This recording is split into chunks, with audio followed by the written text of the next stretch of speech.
तेभागा आंदोलन। आज हम बात करेंगे बंगाल के प्रसिद्ध कृषक आंदोलन की। 1946 में ये आंदोलन हुआ।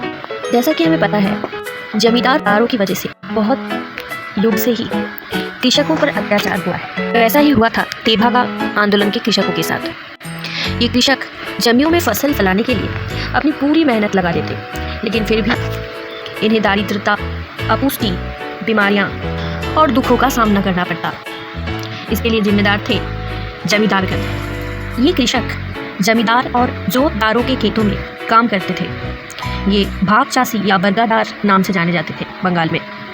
बंगाल के इन भाग चाषियों पर जमींदारों का बहुत प्रभाव था। जमींदारगण जब चाहे इन्हें ज़मीन से उच्छेदित कर देते, अर्थात इनसे ज़मीन की अधिकार छीन लेते, क्योंकि इन लोगों की खुद की ज़मीनें नहीं थी। ये इन बड़े बड़े ज़मींदारों के ज़मीनों पर फसल फलाते थे, जो इनकी जीविका थी। इसी वजह जमींदारगण की मर्जियों से इन्हें चलना पड़ता। इनका विवाह, श्राद्ध सब कुछ ही निर्भरशील था जमींदारों की मर्जी के ऊपर। 1937 ईसाई में बंगीय प्रादेशिक कृषक परिषद की सभा हुई।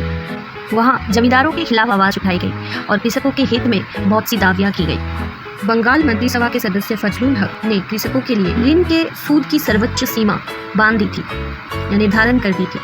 इनके ही उद्योग से क्लाउड कमीशन बंगाल में आई, यहाँ की कृषि व्यवस्था के अनुसंधान के। उसके बाद 1940 में इस कमीशन ने जो रिपोर्ट दिया, वहाँ पे कहा गया कि कृषकों को उत्पन्न फसल के कुल परिमाण में से 3 भागों में से 2 भाग मिलना चाहिए। इसके बाद 1946 में प्रादेशिक कृषक सभा का एक और अधिवेशन सितंबर में खुलना जिले में हुआ, जहां कृषकों के हित में कुछ दावियां की गई। रसीद के बिना फसल नहीं बांटी जाएगी। इसके अलावा जमींदार जब चाहे कृषकों को जमीन से हटा नहीं सकते। जमीन में कृषकों को स्थायित्व देना होगा। ये सब दावियां वहां की गई। इसके बाद ही दिसंबर महीने को इसी साल दिनाजपुर के रामचंद्रपुर में आंदोलन शुरू हुआ, जो तेभागा आंदोलन या कृषक आंदोलन के नाम से परिचित है।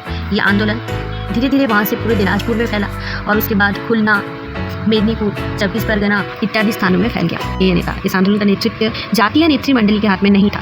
कुछ स्थानीय नेता, जिनमें अवनी लाहिड़ी, चारू मुखर्जी, सुनील सेन, जयमनी, विमला मंडल, सुधीर मुखर्जी इत्यादि कुछ व्यक्तियों ने नेतृत्व दिया था। अंत में 1949 को पश्चिम बंग सरकार ने तेभागा की दाबी मानी। उससे पहले तक ये आंदोलन चला। जमींदार और कृषकों में बहुत लड़ाई हुई, बहुत से कृषक मारे भी गए थे, लेकिन उनकी दाबियाँ तब भी नहीं मानी गई थी। अंत में पश्चिम बंग सरकार ने 1949 में कृषकों की ये दाबी मानी।